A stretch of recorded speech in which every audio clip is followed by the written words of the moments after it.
I never thought I'd find satisfaction in watching a grown man cry over a plate of pasta, but here I was, smiling as my brother-in-law Marcus sobbed into his fettuccine. The restaurant he'd tried to steal from me was now owned by his arch-rival, and the sauce he was crying into? That was my grandmother's secret recipe, the one he'd never get his hands on. My name is Sophia Romano, and until 6 months ago, I owned Bella Luna, the most successful Italian restaurant in our city, the place my grandmother built from nothing, the place I'd inherited and transformed into a modern success while keeping its heart intact. Well, Marcus thought he could take it all away. Instead, I served him the coldest dish of revenge, garnished with his own bitter tears. Let me take you back to where it all began. I met my husband Anthony at culinary school. We were both passionate about food, but while I dreamed of running my own restaurant, he preferred the freedom of catering. When we got married, his family welcomed me warmly, or so I thought. My grandmother's restaurant, Bella Luna, had been a city landmark for 40 years. She'd started it as a tiny cafe and built it into a celebrated establishment. When she passed away 5 years ago, she left it to me, her only grandchild who shared her passion for cooking. Take care of my legacy, Sophia, she'd said, pressing the keys into my hand, but don't be afraid to make it your own. I honored both requests. I modernized the menu while keeping the classics, renovated the space while preserving its charm, and expanded the business while maintaining its soul. Under my management, Bella Luna's revenue tripled. We even got featured in several national magazines. That's when Marcus, my husband's older brother, started showing up more often. At first, his visits seemed innocent enough. He'd drop by during lunch, sample new dishes, ask questions about the business, but there was always something calculating in his eyes.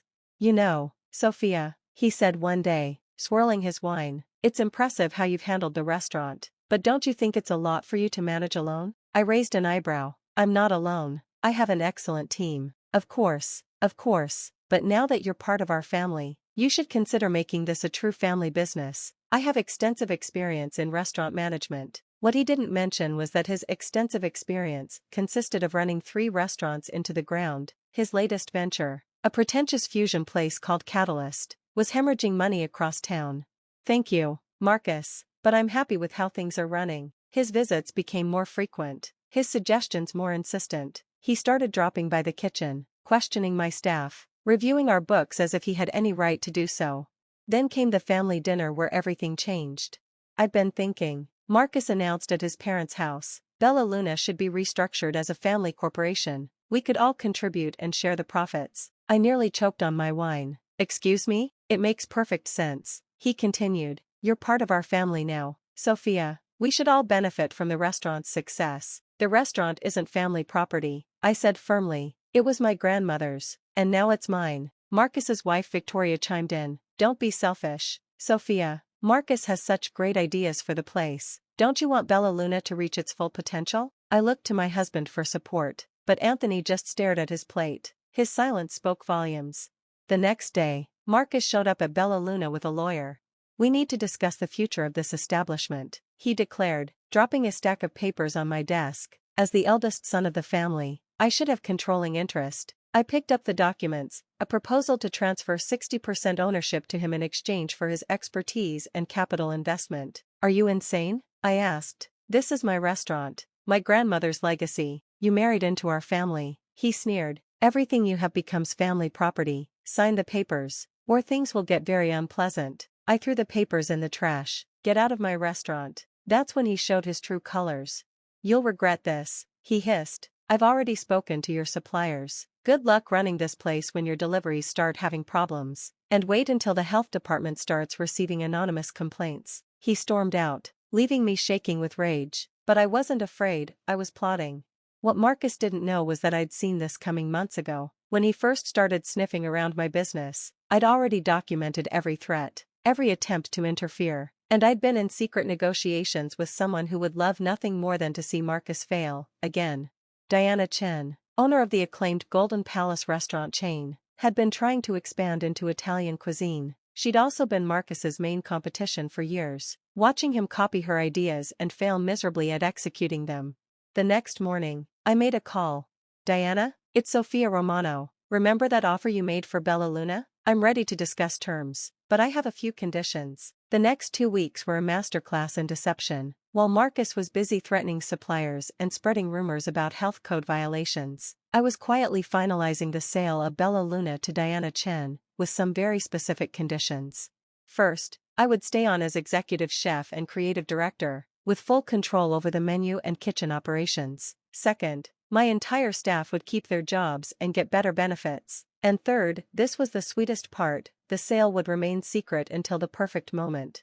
Diana didn't just agree to my terms, she loved them. Nothing would make me happier than watching Marcus realize he's lost to me again, she said, signing the contracts. But this time, he'll lose to a woman he underestimated, twice. True to his word, Marcus began his campaign of harassment. Deliveries started arriving late or not at all. Health inspectors showed up 3 times in 1 week, responding to anonymous complaints that mysteriously found nothing wrong. He even tried to poach my head bartender, offering him double his salary.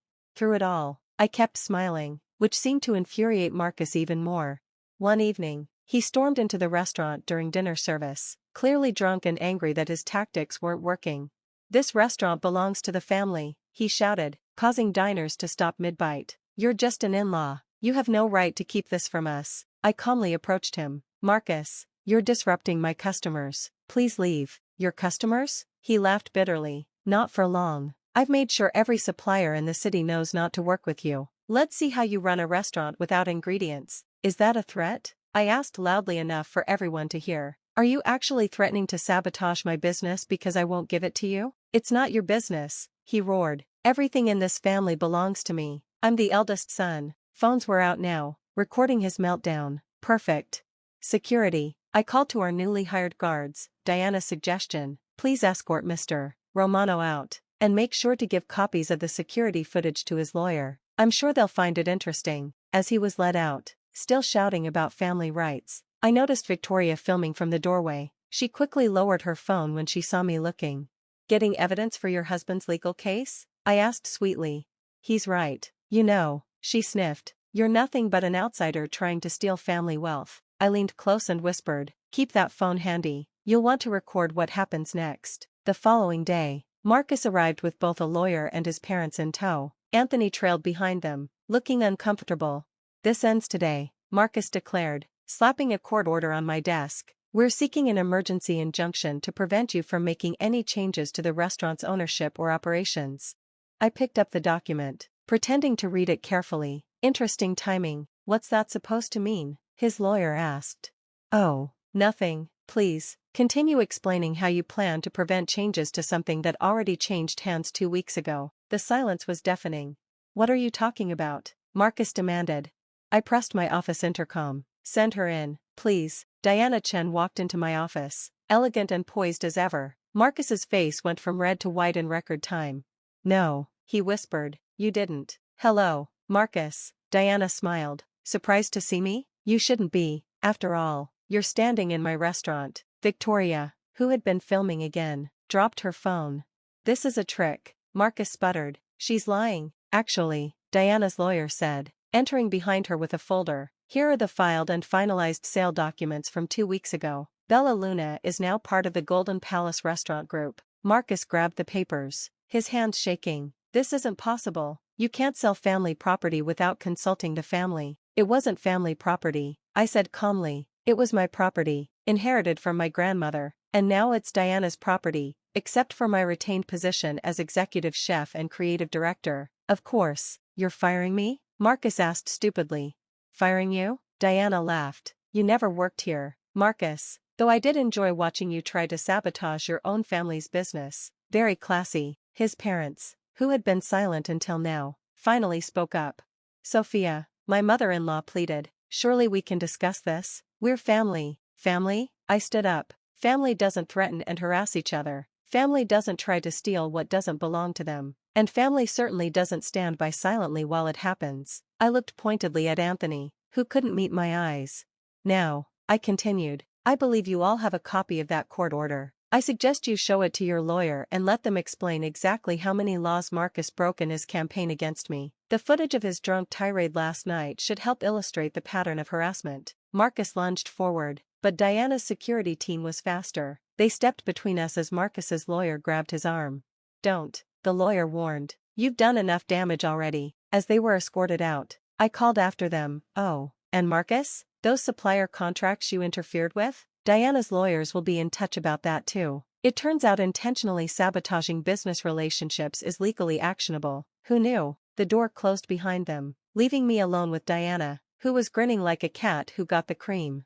"That," she said, "was even better than I imagined. Ready for phase 2? I smiled back. "Absolutely." Phase 2 was deliciously simple. We announced the acquisition publicly, with a special focus on how Diana Chen's resources would allow us to preserve and expand my grandmother's legacy. The press ate it up. The story of two successful businesswomen collaborating to save a historic restaurant from hostile takeover attempts was irresistible. The leaked footage of Marcus's drunken tirade went viral in local business circles. His reputation, already shaky from his previous failures, completely imploded. Suppliers who he'd pressured to cut ties with Bella Luna now refused to work with him at Catalyst.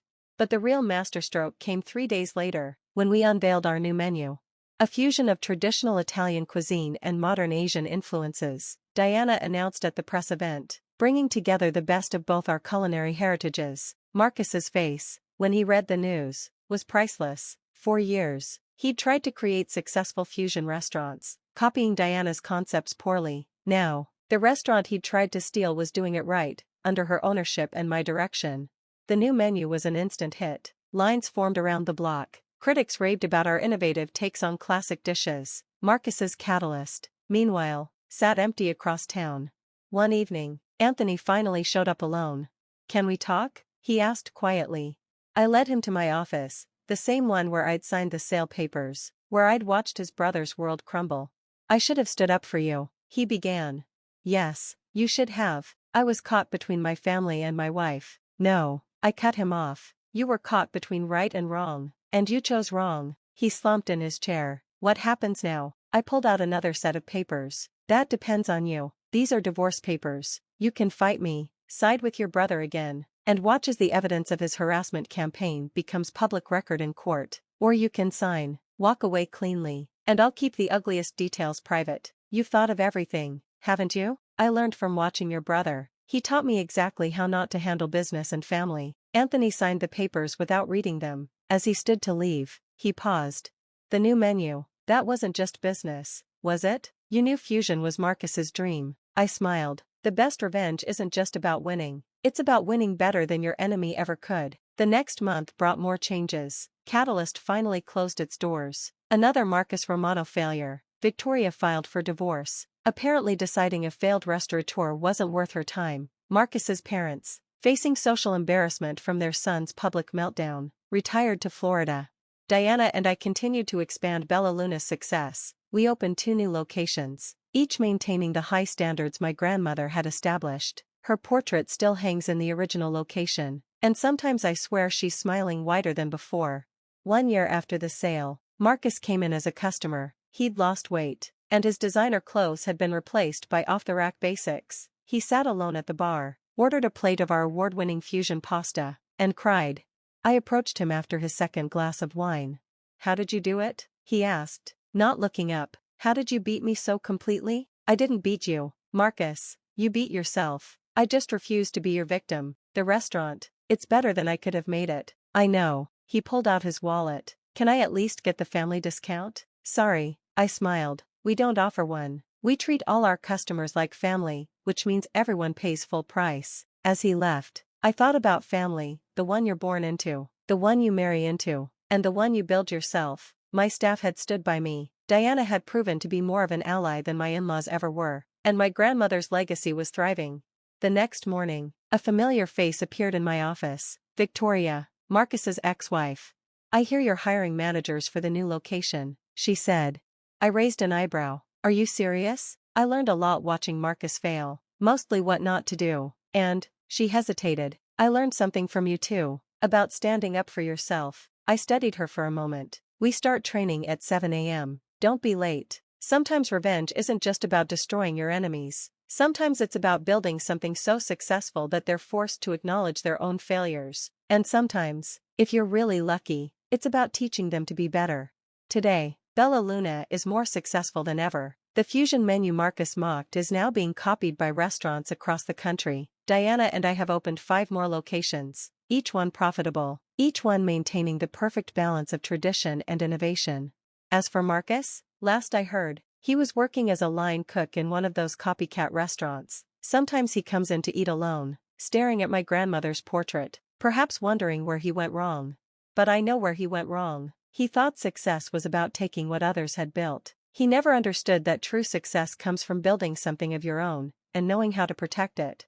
My grandmother taught me to cook with love, but life taught me to fight with skill. In the end, I honored both lessons. The restaurant she built is still here, stronger than ever, serving happiness one plate at a time.